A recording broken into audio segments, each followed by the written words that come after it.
আমি ভন্টুর কতটা চুল ছোট করে দিয়েছি, ওর না ঠিক এতটা চুল ছিল, এবার কেটে পুরো এতটুকু করে দিয়েছি। আর এই যে সামনে ছোট ছোট করে দিয়েছে, যেহেতু আজকে ভন্টু শ্যাম্পু করানি, তো কেমন লাগছে? তুমি খুশি তো তোমার চুল কেটে দিয়েছে? না, ও কাঁচিটা এখানেই ধরেছে, কিন্তু কেটে সেটা এইখানে অব্দি চলে গেছে। এবার সেটা করে এখান থেকে একটুখানি হয়ে গেছে। মানে না ওকে চাইনিজ লাগছে না জাপানিজ লাগছে, মানে কি লাগছে ও নিজেই জানে না। Hey guys, good morning, welcome back to our channel. একটা নতুন ভিডিওর সাথে তোমাদের সকলকেই স্বাগত। আমি সকাল সকাল ব্রেকফাস্ট খেয়েছি চা, আর দিশা খেয়েছি ব্রেড। আজকে অনেক কাজ ছিল, জানি না কিভাবে সামলাও, মানে করতে তো পারিনি কিছুই। এত দেরিতে ঘুম থেকে উঠেছি না, রোজকার একই রুটিন হয়ে যাচ্ছে আমার। মানে তাড়াতাড়ি ঘুমানোর বদল দেরি করে ঘুমাচ্ছি, আর সকালবেলা উঠতে যেহেতু লেট হয়ে যাচ্ছে।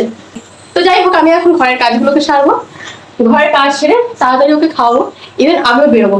তো চলো। আর আজকে রান্না হচ্ছে, এখানে মাটন হচ্ছে, মটন কষা। আর আজকে না মাটনে দেবো আমি ওলকপি। আর এটাকে আমার বাপের বাড়ির লোক তো সব শালগম বলে, কিন্তু আর কিছু কিছু লোক ওলকপি বলে, আমরা ওলকপি বলি ভাই বোন সব মিলে। সো এটা দিয়ে মাংস হবে। আজকেও খেতে খেতে স্যার ফোনে, ছুটি বলে কিছু নেই, যতই তাড়াহুড়া থাকুক, যতই কোথাও বেরোনো থাকুক, এইটা আগে ইম্পর্টেন্ট। সো ও খেতে বেরোবে আর আমিও খেতে বেরোবো এখন।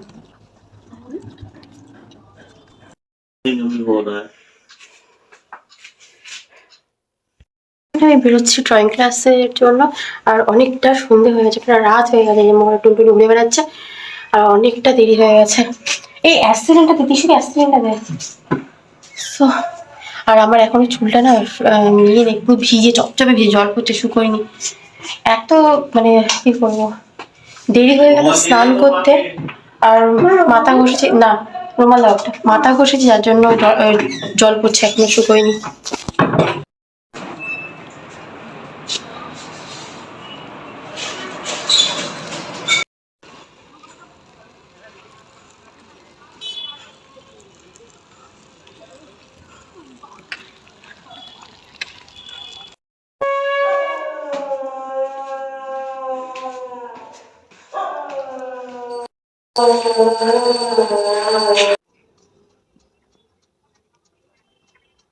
A few moments later.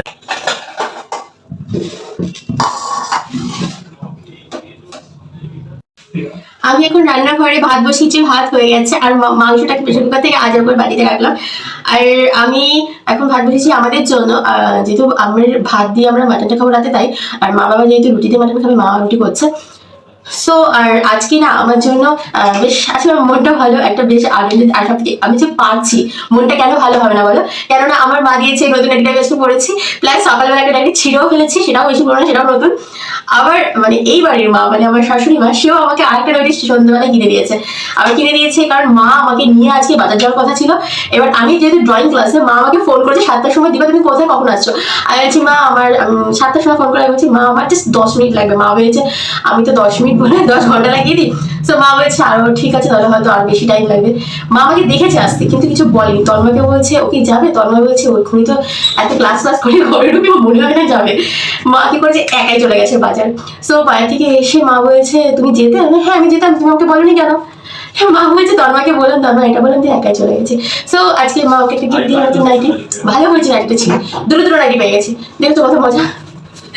So চলো আমি এখন টিসুকে খাওয়াবো, টিসু আসছে জ্বর। চলো তোমাদেরকে দেখাই, আমি আরো একটা কাণ্ড করছি, সেটা তোমাদের দেখাবো। চলো। এই দেখো আমাদের ভন্টু রানীকে, আমি ভন্টুর কতটা চুল ছোট করে দিয়েছি, ওর না ঠিক এতটা চুল ছিল, এবার কেটে পুরো এতটুকু করে দিয়েছি। আর এই যে সামনে ছোট ছোট করে দিয়েছে, যেহেতু আজকে ভন্টু শ্যাম্পু করানি, তো কেমন লাগছে? ও তোমাদের দেখো চুল দেখাবে বলে নিয়ে আসছে। এতটা চুল কাটাতে বসে আবার এতটা চুল কেটে ফেলেছি ওর, তাই ও দেখাচ্ছে তোমাদের, দেখেছো? আর এই সব কাপড়গুলো কাল কাচা হবে, প্লাস কিছু কাপড় ফেলা হবে, তাই এখানে রেখেছি। তুমি খুশি তো তোমার চুল কেটে দিয়েছে? না।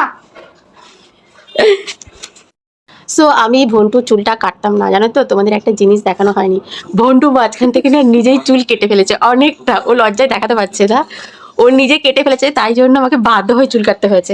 দেখি ভন্টু, একটু দেখি, ওই দেখো ও নিজেই লজ্জায় তোমাদের দেখাচ্ছে না, মানে অনেকটা পরিমাণে চুল নিজেই কেটে ফেলেছে, যার পরিমাণে আমাকে কাটতে হয়েছে। এই সামনেটা থেকে না মানে কি বলবো তোমাদের, এই সামনেটা থেকে মানে অনেকটা, মানে সামনে থেকে অনেকটা চুল ও ধরে এতটা হয়ে গেছে। হ্যাঁ ধরে ও একা একা কাটতে গিয়ে এতটা, মানে ভিডিও দেখছিল, ভিডিও দেখে কোন শর্টসে দেখেছে একা কাটছে, উনি স্টাইল করে মুড়িয়ে কাটতে গেছে, কেটে এইখানে তুলে দিয়েছে। মানে এটা এখানে ছিল, ওটা নিয়ে অনেক কদিন ছিল, যেটা নিয়ে সবাই হাসাহাসি করে ও বেনুনি করুক, চুল বাঁধুক, পোকা করুক, চুল ছিঁড়ে থাকুক, সব সময় ওটা হাইলাইট হয়ে থাকতো, দেখা যেত। এবার যার জন্য ওকে এত মানে বিকট লাগতো ওকে দেখে, সবাই ওকে প্যাক দিত, যার কারণে ওকে অনেক দিন ধরে ননস্টপ বলেছে আমাকে চুল কেটে দাও, চুল কেটে দাও। এবার আমি না চুলটা মানে অনেকভাবে সেপে করার চেষ্টা করেছি, কিন্তু ওখানে এতটা পরিমাণে চুলও কেটে ফেলেছে, ওটা মেকআপ হচ্ছে না কিছুতেই। তো যাই হোক, ওই জন্য মাঝখান থেকে না পুরো মানালি রাস্তা চলে গেছে। এবার জানি না ওটা কোন হাইওয়ে চলছে, আমার মনে হয় ওটা হাওড়ার ব্রিজ চলে গেছে, মানে পুরো একদম মাঝখান থেকে যতই যাই আসতে দিই, মাঝখান থেকে পুরো ফাঁকা, শুধু ওইটুখানি ভুলের জন্য। সেটা ওদেরকে আমাকে বলতেই দিচ্ছি না তোমাদের সামনে, লজ্জা লাগছে, তাও আবার ফোন করছে। তো চলো, এখন অনেক রাত হয়েছে, ওকে খাওয়াবো, ওকে তো মহারানীকে তো খাইয়ে দিতে হবে, যেহেতু ওর গা তো প্রচুর ব্যথা, জ্বর এসছে, আর আমরাও খাবো। কথাও বলতে পারছি না, দেখো তোমরা কথাও বলতে পারছো না, আমি কথাও বলতে পারছি না, আমি কথা বলতে পারছি না। বলতে এক্ষুনি বলছিল, বলে কি তুমি বলো, আমি কথাও বলতে পারছি না। বন্টুর শরীরটা খারাপ, বন্টু কথাও বলতে পারছে না, বন্টু নিঃশ্বাস নিতে কষ্ট হচ্ছে, তাই না বন্টু?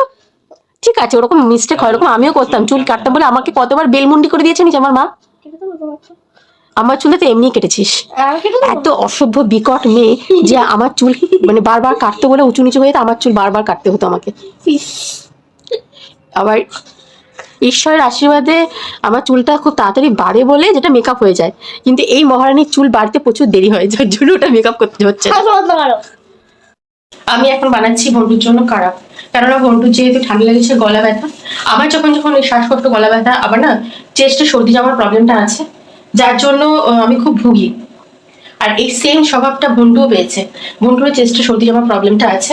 আমি ওকে কি করি, সর্দির ওষুধ বা মানে হয় না সর্দি ওঠার ওষুধ বা কাশির ওষুধ, এই জিনিসগুলোকে আমি খাওয়াই না, এইটা খাওয়াই, এটা থেকেই বেরিয়ে যায়। আর আমার বমিটিং এর প্রবলেম আছে, বন্টুরও বমিটিং এর প্রবলেম আছে, যার জন্য একে ওই জিনিসটাই খাওয়ানোর চেষ্টা করি, এটাতে কোনো প্রবলেম হয় না। এখন বানাচ্ছি কাড়া, ওকে আমি খাওয়াবো। এই যে বন্টুর কাড়াটা প্রায় তৈরি হয়ে এসেছে, আর একটু ফুটবে, জলটা মরবে।